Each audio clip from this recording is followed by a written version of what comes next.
السلام علیکم، کیسے ہیں آپ لوگ؟ امید ہے خیریت سے ہوں گے۔ اگر آپ کو میری کہانی اچھی لگے مجھے کامنٹ کر کے ضرور آگاہ کیجیے گا، اس سے میری حوصلہ افزائی بھی ہوگی اور خوشی بھی۔ سچ ہے، کالج کی زندگی بہت پرکشش اور یادگار ہوتی ہے۔ اسی بہترین دور کی میری ایک ساتھی شاہینہ تھی، جو اپنی نادانی کے ہاتھوں زندگی کی خوشیاں گنوا بیٹھی۔ شاہینہ بہت ذہین لڑکی تھی، اسے خالق نے حسن کی دولت بھی عطا کی جو ساری کلاس میں منفرد بناتی تھی۔ اس کا اپنا الگ ایک انداز تھا، پڑھائی کے علاوہ نصابی سرگرمیوں میں بھی سب سے آگے رہتی تھی۔ کالج ہو یا کلاس روم یا کھیل کا میدان، کوئی اسے سبقت نہ لے سکتا تھا۔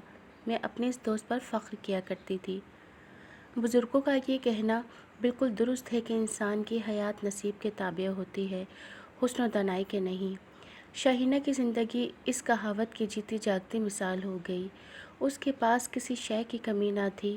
یہ نصیب کی خرابی ہی ہوگی کہ وہ چہچہاتی بلبل اداسی اور دکھ کے جنگل میں ایسی پھنسی کہ کالج ہی کو خیر بات کہنا پڑا۔ اس کے بعد ایسی گم ہوئی کہ پھر مجھ کو نہ ملی اور نہ کبھی وہ کالج ہی آئی۔ اچانک اس نے اپنی ساری صحت مند سرگرمیاں چھوڑ دی۔ ہر دم ہنسنے مسکرانے والی کے ہونٹ سل گئے تھے۔ پتہ نہیں کیا ہوا تھا اسے کہ مسکراہٹ اس کے لبوں پر سے غائب ہو گئی۔ چمکتی آنکھوں میں خاموشی اور اداسی نے ڈیرے ڈال دیے۔ وہ کلاس میں کھوئی کھوئی سی رہنے لگی تھی اور کالج بھی کم کم آنے لگی۔ وہ کسی گہرے سمندر کی طرح چپ چاپ تھی جس کی تہہ میں کوئی بڑا طوفان چھپا ہوا تھا۔ میں اکثر اس سے پوچھا کرتی، کوئی مسئلہ ہے تو بتاؤ۔ جواب ملتا، نہیں کوئی مسئلہ نہیں ہے۔ پھر تمہاری شوقیاں کہاں کھو گئی ہیں؟ وہم ہوا ہے تم کو، یہ کہہ کر وہ ٹال جاتی تھی۔ میری فکر نہ کیا کرو، میں ٹھیک ہوں۔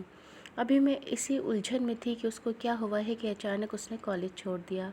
صدمہ ہوا مگر کچھ نہ کر سکی۔ میں نے تعلیم مکمل کر لی تو زندگی کا یہ سنہرا باب بھی بند ہو گیا۔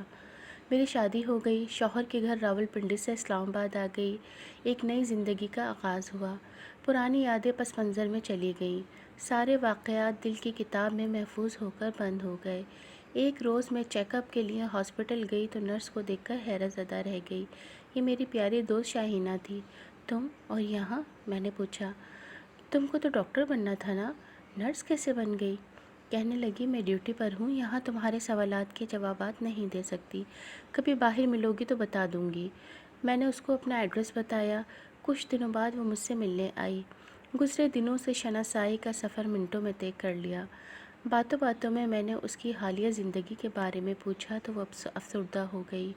اس کے چہرے پر سنجیدگی گہری ہو گئی اور پلکوں تلے ننھے ننھے ستارے سے چمک اٹھے، جن کو اس نے اپنے آنچل کے پلوں میں چھپا لیا۔ بولی، ایسی باتیں مت پوچھو تو اچھا ہے، میری قسمت میں دکھ لکھے تھے سو مل گئے، راکھ میں دبی چنگاریاں کریدنے سے کیا حاصل؟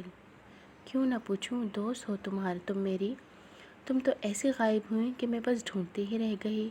اب ملی ہو تو مجھے سب بتانا ہی پڑے گا۔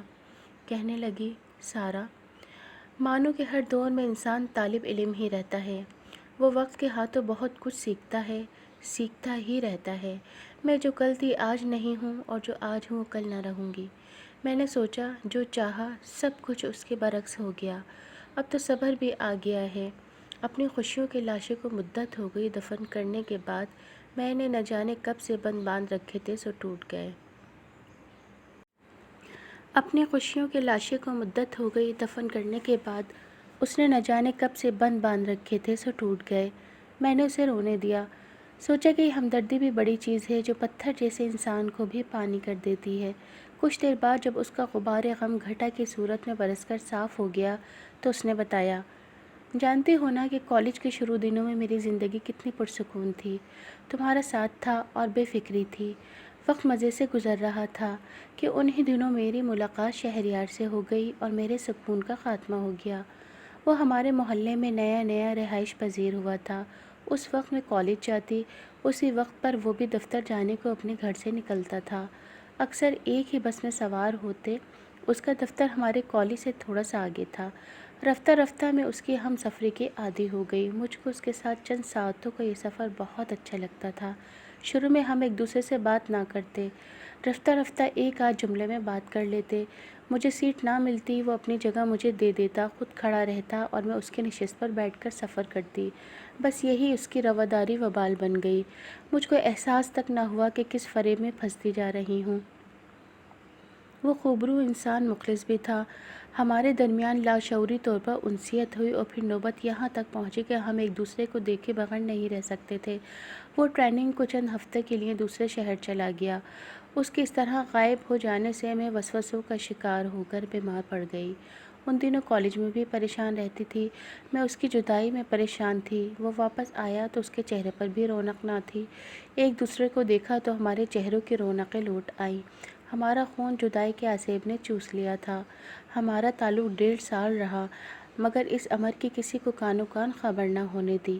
ہم کبھی تنہائی میں نہ ملے، حالانکہ وہ اپنے مکان میں تنہا رہتا تھا، لیکن اس نے وہاں مجھے کبھی آنے کا نہ کہا۔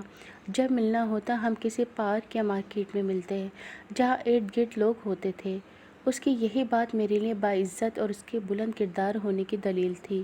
وہ ہمیشہ مجھے محنت سے پڑھنے اور آگے بڑھنے کی تلقین کیا کرتا تھا۔ میں اسے کیا بتاتی کہ اس کی شربتی آنکھیں مجھے پڑھنے نہیں دیتی۔ میں اس کو ہر وقت بتاتی اور وہ بھی مجھ کو اپنے سے متعلق ہر بات بتایا کرتا تھا۔ اس کی باتیں بہت خوبصورت ہوتی۔ میں مکمل طور پر اس کی شخصیت میں کھو گئی تھی۔ ایک دوپہر کو میں اور امی جان برآمدے میں بیٹھی تھیں۔ میرے سامنے میری کتابیں بکھری ہوئی تھیں۔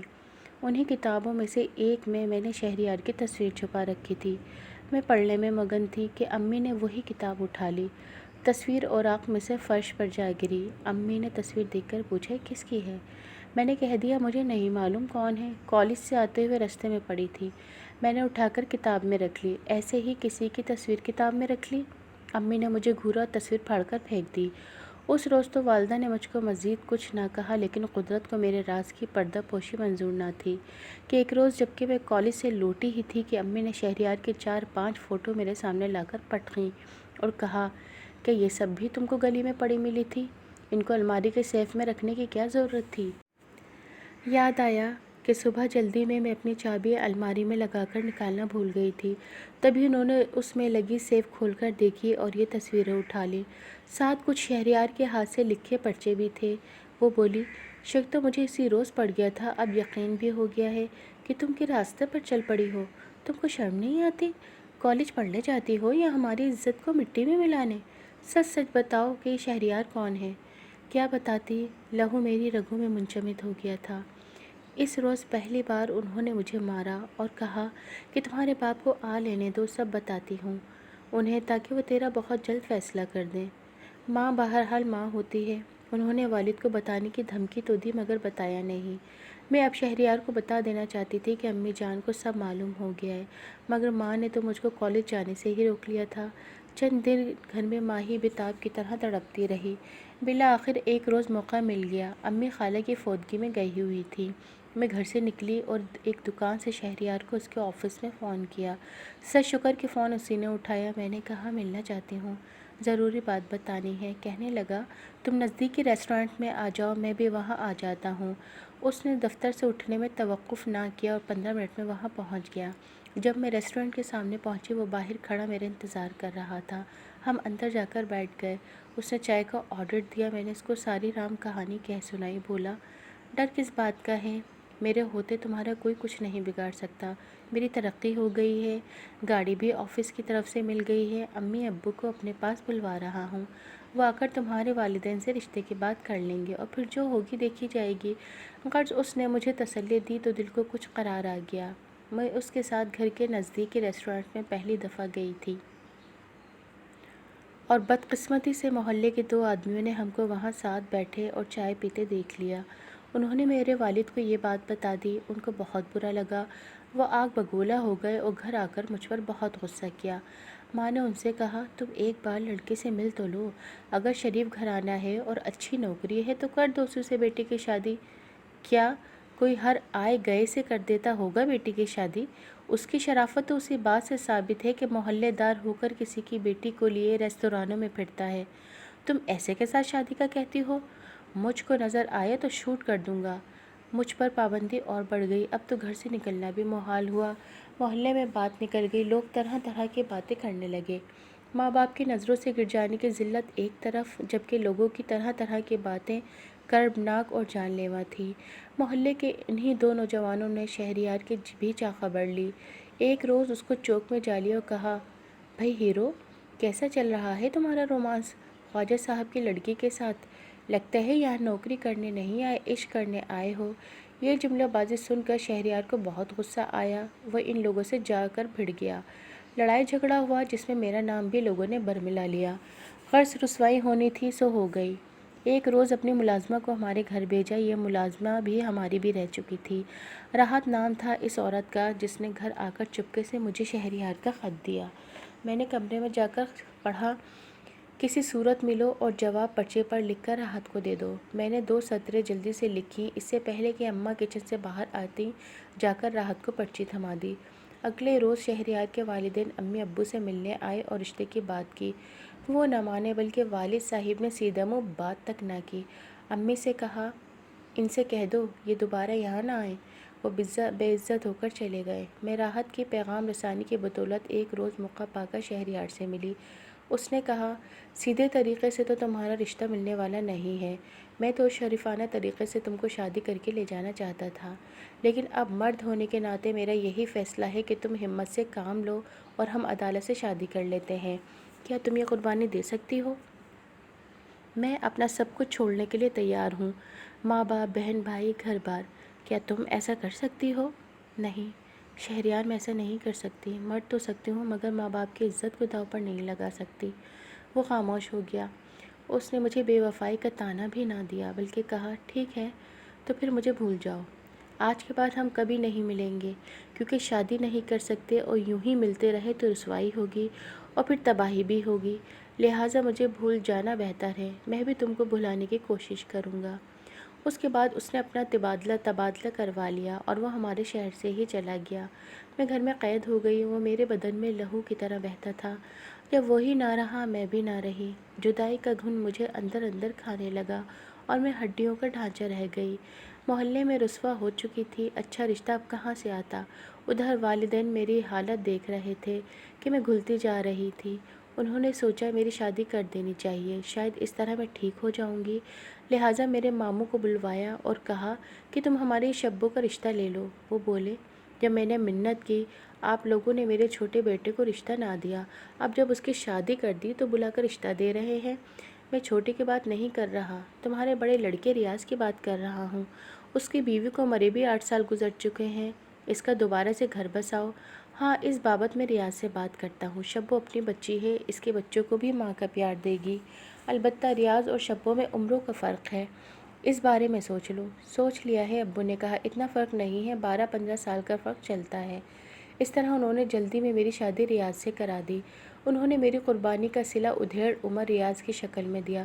بد شکل، بدنما، اکھڑ مزاج، مٹی کے بت کو دلہن بنا کر وہ اپنے گھر لے گیا۔ اس کو بھی بہت جلد معلوم ہو گیا کہ مجھ سے اس کی شادی ایک بہت بڑی غلطی تھی، کیونکہ میرے پاس اس کے لیے کوئی محبت بھرا جذبہ نہیں تھا۔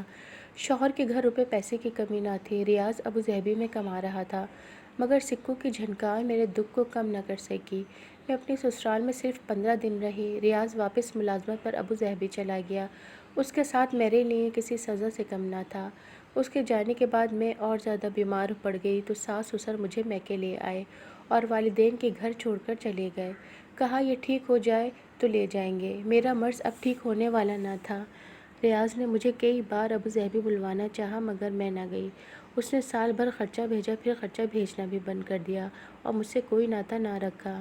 میں اب والدین کے پاس ہوں، نرسنگ کا ڈپلومہ کیا ہے اور نوکری کر لی، خود کما رہی ہوں اور زندگی کی گاڑی کھینچ رہی ہوں۔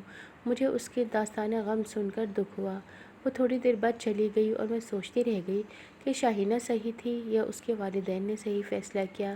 اس بابت کوئی کیا انصاف کرے گا؟ بہرحال بد نصیبی سے اس کی زندگی تو تباہ ہو گئی۔